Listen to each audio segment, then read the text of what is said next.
Primera de Pedro capítulo 4, versículo 12. Y dice, amados,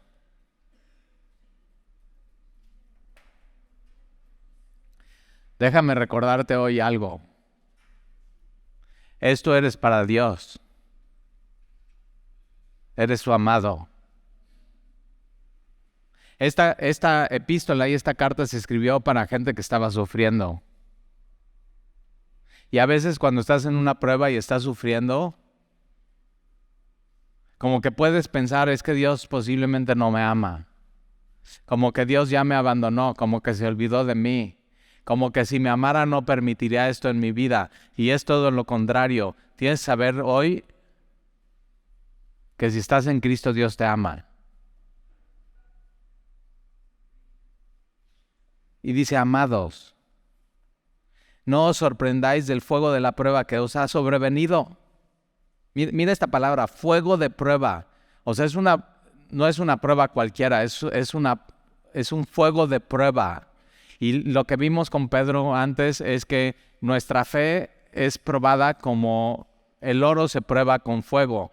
Y cuando quieres tú ver de qué está hecho el oro, lo metes en altas temperaturas y en fuego y vas a ver que la escoria o lo que no es oro sube y eso quien trabaja el oro lo puede quitar y lo puede limpiar y se purifica el oro con el fuego y queda más brillante y más resplandeciente y tiene mucho más valor.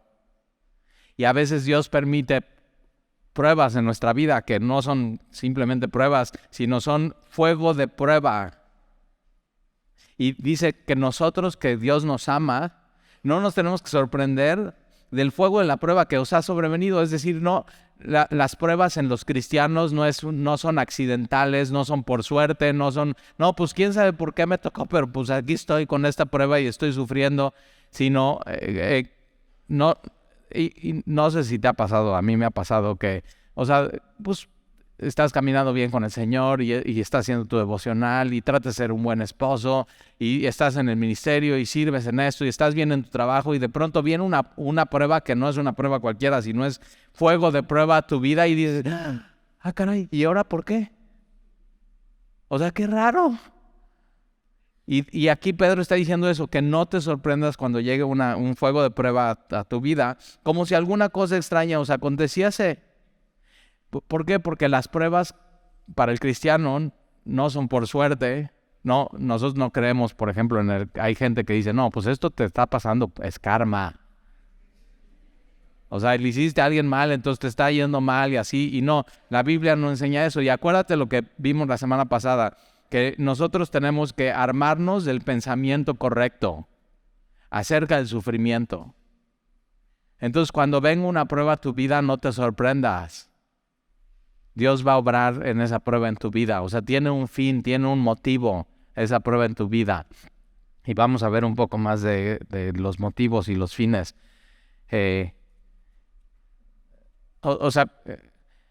Pedro dice, no es raro que un cristiano sufra. ¿Te acuerdas, Pedro? Cuando estaba con Jesús y Jesús pregunta, ¿quién dicen los hombres que soy? Y dice, bueno, ¿quién dice ustedes que soy? Y Pedro dice, Dios le revela, tú eres el Hijo de Dios, el Cristo. Y después Jesús empieza a hablar, voy a sufrir. Y Pedro, ¿qué le dice? No, maestro, o sea, lo pone aparte como que le va a dar una consejería a Jesús. Imagínate eso. Y le dice, no, Jesús, no sufras. No. ¿Y qué le dice Jesús? Apártate de mí, Satanás. Y al final de su vida, Pedro está diciendo, no, sí hay sufrimiento en la vida cristiana. O sea, eso te lo está diciendo él. Entonces, amados, no os sorprendáis del fuego en la prueba que os ha sobrevenido, como si alguna cosa extraña os aconteciese, sino gozaos. Ahora, esto es tremendo porque ¿cómo puedes un fuego de prueba trae en ti tristeza, trae en ti quebranto, trae en ti dolor, trae en ti pérdida, trae en ti lágrimas, y cómo al mismo tiempo te puedes gozar? Porque el gozo, a diferencia de la felicidad, es un sentimiento, algo pasa y tienes felicidad, pero el gozo no es eso, no es por las circunstancias, sino es por saber algo. Por supuesto es por tener a Dios en tu vida, Pero aquí está hablando que tienes que tener un gozo. ¿Por qué? Por tener el pensamiento correcto acerca del sufrimiento. Entonces, fíjate, cuando venga el fuego de la prueba, sino gozaos, por cuanto sois participantes de los padecimientos de Cristo. Entonces tú te estás identificando con Cristo y tienes que saber, Cristo sufrió. Y fue perfecto y no pecó. Y es Dios. Y se hizo hombre y se humanó y caminó entre nosotros. Y ellos, Pedro, Juan y Jacobo, vieron su gloria como del unigénito Hijo de Dios, lleno de gracia y de verdad. Y Jesús vino y sufrió este mundo. ¿Por qué? Porque tomó nuestro sufrimiento, tomó nuestro dolor, se hizo como tú y como yo. Él tomó esa decisión. Y entonces nosotros cuando sufrimos siendo cristianos, estamos siendo participantes de sus sufrimientos. Nos estamos identificando con Él. Ahora realmente tú y yo no deberíamos de tener ninguna participación con Jesús. Porque es santo, santo, santo, es Dios, es perfecto, y tú y yo no tenemos esos atributos en nuestra vida. Pero entonces, ¿qué es lo que pasa? El Evangelio es lo que enseña eso. Tú vienes a Él y Él te hace partícipe de su santidad y de su gracia y de su misericordia y de todo, de su poder y de su gloria. Ahora, por ejemplo, el apóstol Pablo, ¿no? Una de sus pasiones, y puedes anotarlo ahí, Filipenses 3:10, Filipenses es donde estoy haciendo mi devocional ahorita. Entonces, Pablo dice 3 cosas. 1, conocer a Cristo. Era una de sus pasiones. Quiero conocer más a Jesús en mi vida. Quiero conocer más a Cristo. Y es una de las pasiones que tú y yo tenemos que tener. Señor, quiero conocerte más. Y 2, dice, y el poder de su resurrección. ¿Quién no quiere conocer el poder de su resurrección? O sea, es el poder que resucitó a un muerto y le dio vida. Y es el mismo poder que nosotros tenemos para conocer a Él, para caminar en santidad, para poder hacer lo que Él nos pide, o sea, para hacer su voluntad. Es el mismo poder. Pero 3 incluye otra cosa. Entonces dice, a fin de conocerle y el poder de su resurrección y la participación de sus padecimientos. Hay gente que dice, no, yo sí quiero conocer a Dios. Yo sí quiero conocer su poder, pero la tercera no. No quiero participar en su sufrimiento. Eso como que no va. Pero el problema con eso es que ser discípulo de Jesús incluye el paquete completo. O sea, tomar a Jesús es todo o nada. Y el paquete completo incluye participar en sus sufrimientos. Y entonces por eso Pedro dice que no te sorprenda como cristiano cuando venga el fuego de la prueba. Y cuando venga el fuego de la prueba, no solamente no te sorprendas, sino gózate. ¿Por qué? Porque estás participando en sus sufrimientos. Te estás identificando con Él.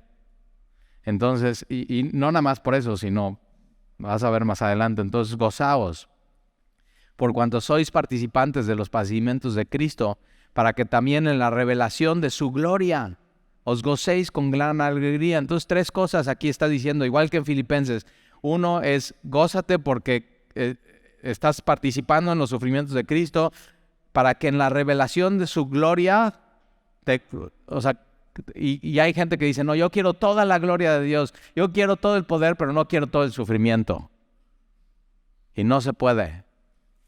Otra vez, es el paquete completo, es el costo del discipulado, es el costo de seguir a Jesús. Es donde Él nos purifica y Él donde nos transforma y Él donde y vamos a ver donde a Él le glorificamos. Ahora, mira, te quiero enseñar 2 Corintios, ve ahí en tu Biblia atrás, vas a encontrar 2 Corintios capítulo 4. El apóstol Pablo pasó por la escuela del sufrimiento de Jesús. Tienes que saber que es una escuela que nadie de nosotros podemos exentar. La escuela del sufrimiento de Jesús es algo por lo que tenemos que pasar. Ahora, Pablo es 2 Corintios 4. Pablo no solamente estuvo en la escuela de sufrimiento con Jesús. Pablo, si vamos a leer, vas a darte cuenta, Pablo tiene maestría y doctorado en sufrimiento. Y una de las cosas importantes es que al leer acerca del apóstol Pablo, te das cuenta que Jesús ama mucho a Pablo.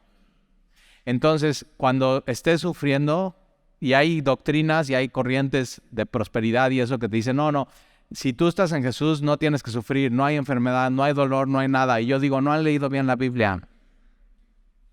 En Filipenses también está un hombre que se llama Epafrodito, y Pablo dice, es mi compañero en batalla, es mi compañero en milicia, sirve al Señor como muchos no han servido. Y está escribiendo a los filipenses y les dice, pero él estuvo muy enfermo, a punto de morir. ¿Tú crees que Pablo no oró por Epafrodito? Y son compañeros de milicia y está, Señor, yo te pido por mi hermano, él te sirve, él te ama, te pido que lo sanes. ¿Y qué dice Dios? No. O sea, estuvo a punto, ya lo daban por muerto, o sea, una enfermedad terminal. Pero dice Pablo después, dice, pero se los envió, porque Dios lo sanó y tuvo misericordia de él. ¿Por qué lo sanó? Porque tuvo misericordia de él. ¿Por qué dejó que enfermaran? Porque era un fuego de prueba que Epafrodito y Pablo y los de alrededor tenían que vivir. Y dice, y qué bueno que lo salvó, porque entonces yo no estoy triste. O sea, Pablo se hubiera puesto muy triste si Epafrodito muere en medio de eso. Pero ahí está. Entonces Dios sí permite el sufrimiento. Y eso sufrir para el cristiano no quiere decir que Dios no te ama, sino te vas a dar cuenta. Por el contrario, Él está haciendo algo en ti. Entonces, 2 Corintios capítulo 4, versículo 7, pero tenemos este tesoro en vasos de barro. Nosotros también tenemos un tesoro, pero Pablo dice, somos vasos de barro. Tú y yo somos eso, somos vasos de barro. Te crees una botella de vidrio muy bonita, sí, pero la verdad, Dios te ve y dice, no, este es un vaso de barro. ¿Y cómo? No llegas ni a botella de PET. O sea, una botella de PET es así transparente y sí, muy nice, reciclada. O sea, todo, pero ¿qué tiene? Una botella de PET es perfecta. Tiene las molduras, los moldes, ves las rayas, la tapa, todo. Cuando tomas, si te han regalado alguna vez una taza de barro, o sea, es rasposa, no está perfecta, o sea, un artesano la hizo y la moldeó y le pone el dedo y así. Y cuando vas a tomar tu café y tomas así, sientes el orificio del dedo que aplastó el barro y después lo metieron en el fuego y se quemó. Y eso somos imperfectos, como una taza de barro. Pero Dios puso algo en nosotros, un tesoro. Y ese tesoro es su espíritu, el evangelio. Es a su Hijo. Eso nos hace únicos como cristianos. Eso es lo que nos da realmente valor. Y por eso Dios dice, amados. Entonces, Pablo está hablando, tenemos este tesoro en vasos de barro para que la excelencia del poder sea de Dios y no de nosotros, que estamos atribulados en todo. ¿Alguien en su vida, en su currículum, tiene esta palabra, atribulado en todo? Y Pablo dice, nosotros estamos atribulados en todo, mas no angustiados. En apuros, mas no desesperados. Perseguidos. Cuando se escribe Primera de Pedro, Pedro no sabe, pero se va a desatar una persecución contra la iglesia que va a durar 200 años. Y esa carta iba a ser leída por esa iglesia perseguida semana tras semana para encontrar consuelo. Entonces, cuando estés sufriendo, tienes que regresar a Primera de Pedro. Y Pablo dice, perseguidos, mas no desamparados, derribados, pero no destruidos. Entonces, fíjate, un cristiano sí puede estar en la lona, pero no está noqueado, ¿eh? La batalla todavía no se termina. Entonces, derribados, pero no destruidos. Ahora, fíjate, versículo 16. Por tanto, no desmayamos. Eso lo tienes que subrayar en tu Biblia. No desmayamos. ¿Por qué? Por lo que tenemos dentro, ese tesoro. Dios en nosotros. Antes, aunque nuestro hombre exterior se va desgastando, ¿sí te has dado cuenta que en medio del fuego en la prueba te desgastas? O sea, sí, yo viví una prueba bien canija con mis hijos adolescentes y ve las canas que me sacaron. Y sí, y te le quedas viendo y dices, no, pues sí, O sea, ves su IFE hace 5 años contra la de hoy y dices, no, pues sí. O sea, el hombre exterior se va desgastando y canas y arrugas y cambio de peso y así. O sea, sí, el hombre exterior se va desgastando. El interior, no obstante, se renueva de día en día. Entonces Dios usa todas estas pruebas para que el hombre interior se cambie, sea transformado de día en día. Entonces por eso te puedes gozar. Cuando vienes que el fuego de la prueba viene, dices, ahí viene. Y me puedo gozar porque yo sé que a través de esto mi hombre interior va a ser renovado de día en día. Por versículo 17, ¿por qué esta leve tribulación momentánea? Pablo le dice a todos los sufrimientos de todos los de la humanidad, de todas las generaciones, de todos los de semilla hoy aquí, todos estos sufrimientos son leve tribulación momentánea. Y dice, Talí, ¿cómo leve? Está re dura. Y o sea, ya lleva tiempo, o sea, como momentánea. Pero Pablo dice, no, esto es ver tu sufrimiento bíblicamente, ¿eh? Es muy importante que entiendas estas cosas. Esta leve tribulación momentánea esto produce algo, entonces por eso te puedes gozar, porque sabes que va a producir algo en ti. Produce en nosotros una cada vez más excelente y eterno peso de gloria. Peso. ¿Cuándo fue la última vez que te mediste tu peso en una báscula? Y entonces ahí estás midiendo tu peso y te subes en una báscula. No sé, los hombres pues medimos, no sé, pesamos entre 70, 80, unos más pasaditos, 90, 100. Y entonces ahí estás, pero ok, tú prueba tu tribulación y tu sufrimiento, si le sumas eso a tu peso, ¿cuánto pesas? O sea, vamos a decir, pesas 80. Y no, Talí, no, o sea, con esta prueba que estoy yo, o sea, esa sí pesa, sí está dura y así, no, 100 kilos, órale, pesa 100 kilos, está pesado. Tú dices, no, Talí, no, mi prueba, con mi peso, pues 1 tonelada, o sea, está dura. Está bien, no importa cuánto sea, bíblicamente es una leve tribulación momentánea. Ahora, cuando tú dices, estoy pasado de peso, ¿es por qué? Porque te comparas con otro peso. O sea, ¿estás pasado de peso contra qué? ¿Contra cuánto pesaba hace 5 años o 10 años? ¿O contra mi peso óptimo? No sé tú, pero yo siempre estoy pasado de peso. O sea, no tengo el problema de menos peso, siempre más peso. Pero siempre es una comparación. Y aquí lo que la Biblia te está diciendo es, tienes que hacer una comparación. Entonces, si te pesas en esta báscula, eres hombre, está bien, 1 tonelada. Si eres mujer, 50 kilos más 30 de peso. O sea, está pesada tu prueba, ok, 80 kilos de peso. Ahora, Pablo está diciendo, eso es una leve tribulación momentánea comparado, te pasas esta báscula cuando estés delante de Jesús. Y Pedro dice, en su manifestación, la gloria en su manifestación. Entonces te pases esta báscula y está Jesús delante de ti y te ve a los ojos y ya llegaste. Y te dice, bien, buen siervo y fiel. Entra en el gozo de tu Señor. ¿Cuánto pesa esa gloria? Ok, eso no tiene comparación con este peso.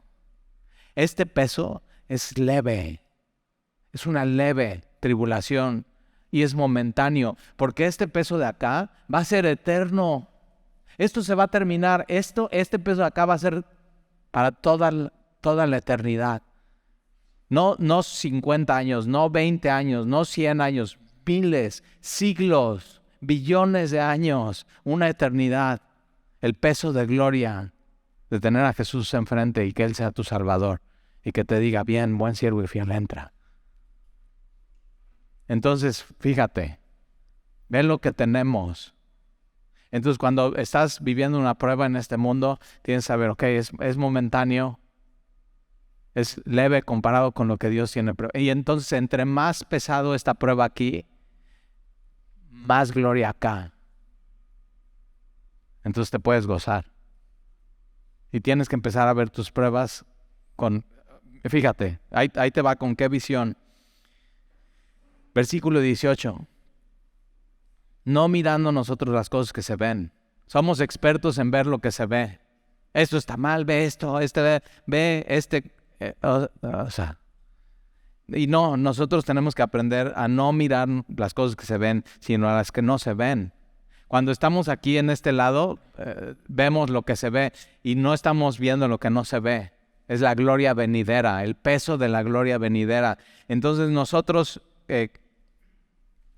no mirando las cosas que se ven, sino las que no se ven, porque las cosas que se ven son temporales, por más difíciles y duras que sean, son temporales, pero las que no se ven son eternas. Vamos a regresar a 1 de Pedro.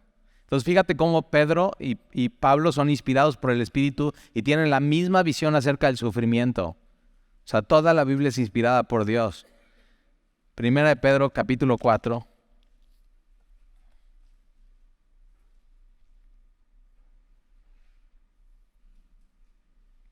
Entonces dice, sí, entonces abrazo el sufrimiento, abrazo el poder que Dios da, abrazo conocer a Dios y quiero todo el gozo. ¿Por qué? Porque un día abrazar esto me va a llevar a esto, a un más excelente peso y eterno de gloria.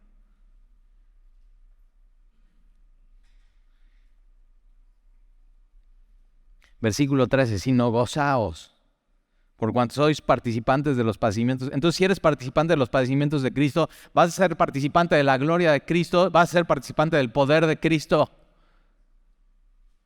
Todo el paquete. Y Dios tiene todo el paquete para tu vida, pero otra vez, seguir a Jesús, ser un discípulo de Jesús tiene un costo. Pero vale la pena. Vale la pena. O sea, haz las cuentas, ve el comparativo. Para que también en la revelación de su gloria os gocéis con gran alegría. Versículo 14, si sois vituperados por el nombre de Cristo, sois bienaventurados. Esta palabra de vituperado no se usa mucho, pero es duramente criticado. Si eres duramente criticado por ser cristiano, eres bienaventurado. O sea, ¡qué bendición! ¿Por qué? Porque si nadie te critica, pues posiblemente no eres cristiano. Es la verdad. Y por ser cristiano, ¿por qué? Porque no estás siguiendo la corriente del mundo, no estás pensando de la misma manera, no estás siguiendo lo que todo el mundo dice y hace. Entonces sí te van a criticar y cuando te critican tienes que ser bienaventurado. Y otra cosa, porque a Jesús también duramente lo criticaron. Entonces está siendo partícipe con Cristo hasta en eso. Entonces, si sois vituperados por el nombre de Cristo, sois bienaventurados, porque el glorioso Espíritu de Dios reposa sobre vosotros. Ve qué hermoso. El glorioso Espíritu, lo mismo que en vasos de barro, en un tesoro, el glorioso Espíritu de Dios reposa en mí. Entonces puedo encontrar en medio del sufrimiento y la prueba, yo reposo en Él. Y tengo su espíritu. Y su espíritu entonces en medio de la prueba me fortalece. Su espíritu en medio de la prueba me lleva a Jesús. Su espíritu en medio de la prueba me da sabiduría para saber cómo vivir. Su espíritu me ayuda a renovar mi entendimiento para pensar bíblicamente acerca del sufrimiento. Entonces porque nosotros tenemos el glorioso. Entonces sí, que me critiquen lo que quieran, yo tengo el Espíritu de Dios en mí. Está bien, duramente criticados. Ciertamente de parte de ellos Él es blasfemado, pero por vosotros es glorificado. En la humanidad solamente hay dos tipos de personas, según la Biblia. Aquellos que blasfeman a Dios y aquellos que glorifican a Dios. ¿En qué lado estás? No puedes salir neutral de aquí, tienes que tomar una decisión. ¿Voy a glorificar, voy a conocer a Dios, voy a amar a Dios o lo voy a blasfemar? No hay una tercera opción. Entonces, para unos es blasfema, para otros y nosotros los cristianos hemos decidido glorificar a Dios. Versículo 15, así que ninguno de vosotros padezca como... Entonces, ninguno en el cuerpo de Cristo tiene que sufrir por ser homicida, por asesinar a alguien, o ladrón, o malhechor. O sea, eso no va, eso no se vale en el cuerpo de Cristo. Ya lo vimos con Pedro. Baste ya el tiempo pasado para esas cosas, ya no va con nosotros, ya Dios nos salvó de eso, ya Dios nos dio una nueva vida, una nueva identidad. Entonces ninguno de vosotros sufra como homicida o ladrón o malhechor o por entremeterse en lo ajeno, por metiche. Fíjate cómo el ser metiche está en el mismo renglón de homicidio, ladrón y malhechor, ¿eh? Entonces hay gente que sufre por meterse en lo que no le importa. Y ya no va con nosotros. Si tú estás sufriendo por estas cosas, si tú estás sufriendo por haber pecado, eso no glorifica a Dios. Y lo que te toca es arrepentirte. Tienes que regresar a Dios. Versículo 16. Pero si alguno padece como cristiano, si alguno sufre por ser cristiano, no se avergüence. Entonces tú sí puedes venir a Semilla y decir, no, o sea, estoy pasando un fuego de prueba súper difícil en mi vida. Y no te debe dar vergüenza. Puedes venir y decir, necesito que oren por mí.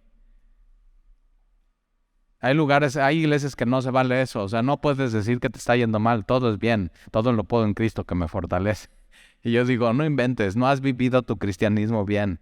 O sea, parte del cristianismo es sufrimiento y quebranto y dolor. Y Dios ahí Dios ahí purifica. Entonces, nunca te avergüences, por sufrir como cristiano, porque Jesús también sufrió.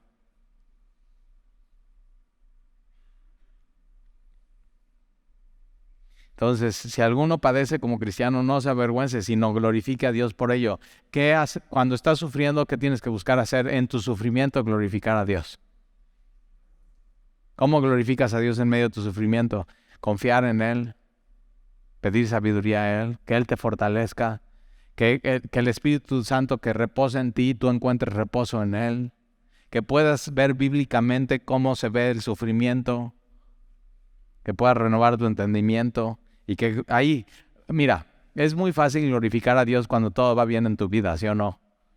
Tu trabajo bien, tus finanzas bien, tus hijos bien, están increíbles, se portan bien, obedecen en todo, no, así, y tu esposa, tu matrimonio bien, tu esposa es súper linda, tú eres súper dócil. Vienen a la iglesia una perfecta semana, empieza la primera canción y estás todo bien. Pero ¿qué tal si no? ¿Qué tal si nada salió bien esta semana?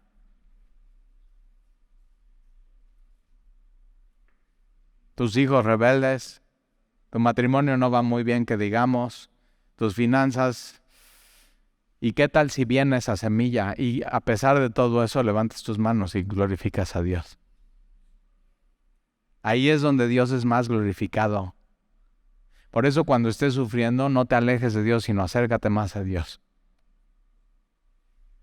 Aquí es donde tienes que estar. Entonces glorifica a Dios por ello, porque es tiempo de que el juicio de Dios comience por la casa de Dios. Está hablando, la palabra juicio no es juicio para condenación, sino es juicio para purificación. Entonces Dios permite el sufrimiento y el fuego de la prueba. ¿Para qué? Para probar que hay, limpiar lo que hay. Él está tomando decisiones en nuestras vidas. Y entonces, ¿dónde empieza eso? En la casa de Dios, aquí, en la iglesia, en el templo. Ahora no hay templo, tú eres el templo. Yo creo, por ejemplo, que en medio de la pandemia hubo purificación de los cristianos en el mundo.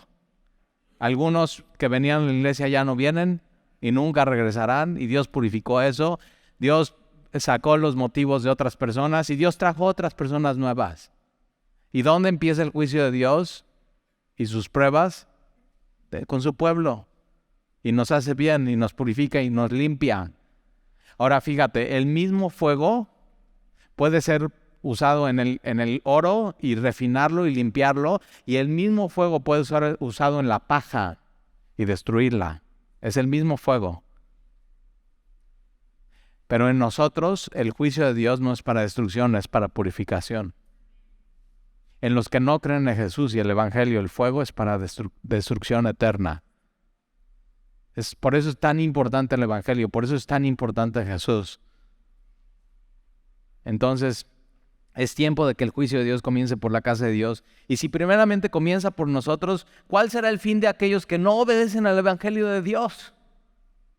Tremendo. Versículo 18, y si el justo o el justificado por Dios con dificultad se salva y la libra y sufre y tiene pruebas y tiene dificultades y tiene dolor y tiene pérdidas, imagínate el que no tiene a Dios. Yo siempre he dicho, en este mundo caído, la vida es muy difícil. Hay complicaciones, hay dificultades, pero sin Jesús es insoportable. La vida sin Jesús es insoportable. Pero si tenemos el Espíritu Santo en nosotros y reposa en nosotros, Él nos soporta. Él nos sustenta. Él nos ayuda. ¿En dónde aparecerá el impío y el pecador? Otra vez, el mismo fuego por un lado purifica, el mismo fuego por un lado. Y ojo, si no tienes a Jesús, ese fuego es lo que Jesús le llama el infierno es eterno. Y Dios no quiere eso para nadie aquí ni en la humanidad, por eso envió a su Hijo. Versículo 19, de modo que los que padecen, los que sufren, entonces fíjate, tú sí puedes sufrir según la voluntad de Dios. Puedes sufrir por pecar, malhechor, robar, asesinar, meterte en lo que no te importa, y es un sufrimiento que te tiene que llevar. ¿Por qué me metí aquí? Perdóname, Señor, y te tienes que arrepentir. Pero hay un sufrimiento que es la voluntad de Dios para tu vida. De modo que los que sufren o padecen según la voluntad de Dios, encomienden sus almas al fiel Creador. Esta palabra encomendar es un término técnico bancario. Ahora, en tiempos cuando se escribió la Biblia, no había bancos, no había cajas fuertes, no había transferencias, no había SPAY, no había tu cuenta del Oxxo, no había Libretón, no había Afore, no había nada de eso. Entonces, ¿tú dónde tenías tu dinero? Tenías tu dinero en tu casa. Como decimos, abajo del colchón. Y entonces, ¿qué hacías? Cuando salías de viaje, eran épocas peligrosas. Entonces, si salías de viaje, no te lo podías llevar de viaje porque había ladrones en los caminos. Cuando salías de viaje, tenías que agarrar tu dinero y buscar a un vecino. ¿Y a qué vecino buscabas? Al que más confianza le tenías. ¿Tienes un vecino así en tu vida? Que dices, no, mejor no, no. Este no, así. Ok, este es un término técnico de que tú puedes depositar lo más preciado que es tu alma en Dios. Es la misma palabra que Jesús usa en la cruz. Cuando Jesús está en la cruz antes de morir, dice, Padre, en tus manos encomiendo mi espíritu. Y muere. Entonces, ¿qué hacer en medio del sufrimiento? En medio del sufrimiento, cuando es voluntad de Dios, tienes que encomendar tu alma al fiel Creador y Él la va a guardar. El que te creó es el único lugar en el Nuevo Testamento donde aparece Dios como creador. En el Antiguo Testamento está lleno de eso, desde Génesis. Pero aquí es para que no te olvides, quien te creó y ahora te salvó, siempre te va a proteger. Y tu alma solamente se asegura en Él. Y déjame te hago una pregunta hoy. ¿Tu alma ya está depositada en Dios? Y si no está depositada en Dios, tienes que depositarla hoy. Porque es el único lugar donde tu alma está segura. No hay otro lugar. Él es fiel para cuidar tu alma. Él es fiel para cuidar tu vida. Él es fiel para estar contigo en medio de las pruebas. Entonces, ¿qué tienes que hacer? Encomendar tu alma al fiel Creador. ¿Y qué hacer en medio del sufrimiento? Ahí dice, hacer el bien. Hay gente que en medio del sufrimiento se clava en su sufrimiento. Es que ve todo lo que me está pasando y es víctima. Y dice, no hagas eso. Tú en medio del sufrimiento, haz el bien. Sirve, ama, glorifica a Dios. Eso haz. Porque así vas a glorificar a Dios en tu vida. Entonces, mira, déjame, te hago un itacate para que te lo lleves a tu casa. 3 cosas, ¿ok? Número 1, no te sorprendas cuando venga el fuego de la prueba en tu vida. No te sorprendas, no te saques de onda, no digas, oye, qué raro esto, sino reconoce. Hay muchas veces a mí me ha pasado, ¿no? Viene una prueba y yo digo, órale, se ve buena y quiero negarla. Negación. Y eso no funciona, no es bíblico. Tienes que reconocer, esto es así, o sea, te paras en tu báscula, tomas la prueba y dices, órale, sí pesa. Sí, pero te acuerdas, esta pesa más. Y entonces, número 2, te gozas. Entonces reconoces, 2, te gozas, y número 3, evalúa. Evalúa si el sufrimiento viene de las consecuencias de tu pecado o si es voluntad de Dios. Muy importante, son 2 cosas diferentes. Una cosa es tu sufrimiento porque decidiste ser rebelde a Dios, decidiste pecar, decidiste meterte en lo que no te debiste haber metido. Y si eso es tu caso, te tienes que arrepentir y regresar a Dios y pedirle perdón. Esa es la solución a ese sufrimiento y tomar las consecuencias. Pero si es la voluntad de Dios, entonces, ¿qué tienes que hacer? Glorificar a Dios en medio de tu sufrimiento. Ahí están, 3 cosas. Número 1, no te sorprendas y reconoce. Número 2, gózate. Y número 3, evalúa de dónde viene el sufrimiento. Y si es voluntad de Dios el sufrimiento, glorifica a Dios ahí, en medio de eso. Y si no es voluntad de Dios ese sufrimiento, arrepiéntete. Tú te metiste en medio de eso. Pero puedes encontrar en Él misericordia y perdón. Ese es el Evangelio. Eso es lo que Dios ofrece. ¿Oramos? Va.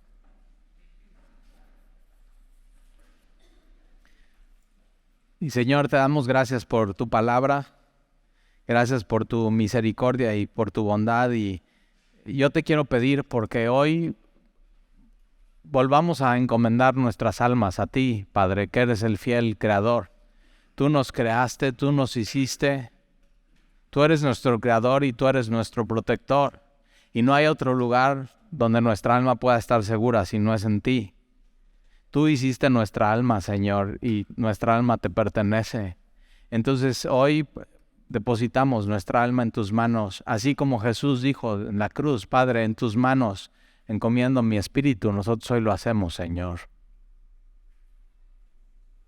Te entregamos nuestra vida, te entregamos nuestras pruebas, te entregamos nuestro sufrimiento y ayúdanos, Señor, en medio de esto a pensar bíblicamente y saber que entre más pesada la prueba, más gloria en la eternidad